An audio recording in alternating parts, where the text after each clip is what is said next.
I'm Larry Keeley. I'm one of the two founders of an innovation effectiveness firm called Doblin. The other guy was named Doblin and knew what he was doing. We did that 37 years ago. The firm is now part of Deloitte, where I'm the managing director and one of their global thought leaders for innovation effectiveness. What I mostly do is try to figure out how to get innovation as a field to give up its secrets. By and large, people undertake it sincerely and enthusiastically, and more frequently than ever before. We all have a sense it's an intense time of change. But sadly, the way people try to undertake innovation tends to fail instead of to succeed. So we do things like brainstorming and voting with sticky dots and imagining that if we put on black t-shirts and sit in beanbag chairs, we'll somehow or other be effective at innovation.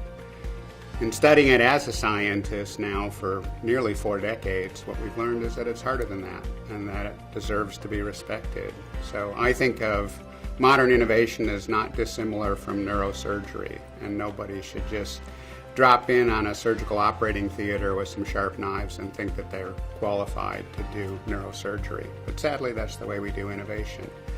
The fun thing is to figure out how to get it to happen for real and to do it in a way that works. That's the whole field called innovation effectiveness. Interestingly enough, about 14 years ago, in our own strategic planning, we predicted that the design firms, the best ones in the world, would be absorbed into either technology firm or strategic planning firm. Interestingly enough, as of about a few weeks ago, 44 of the biggest design firms in the history of the world have been absorbed either into technology firms or into strategic planning firms.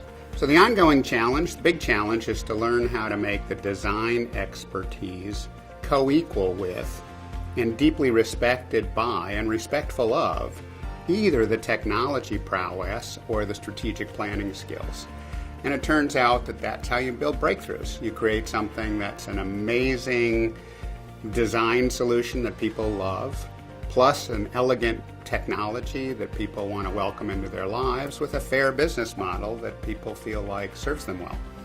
And learning to get everybody to do that in a way that is deeply collegial of one another is an epic challenge that needs to be continuously rethought and continuously reinvented. Everybody's trying to succeed at innovation, but in overwhelming numbers it tends to fail. When you learn how to see patterns in the failures, you can try to figure out the exact pieces of tradecraft that will get innovation to succeed instead of fail.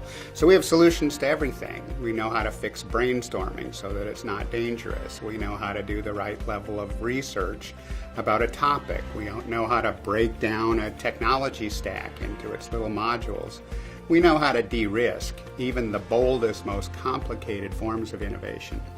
And that's the beauty of it. That's the ongoing quest to be able to figure out what tradecraft makes a difference. The average senior person at Doblin would be familiar with at least 75, even 80 different specific techniques to get innovation to succeed instead of fail. Ask the average person, they might know 1 or 2 things about how to get innovation to work, and those are likely to be myths, not true.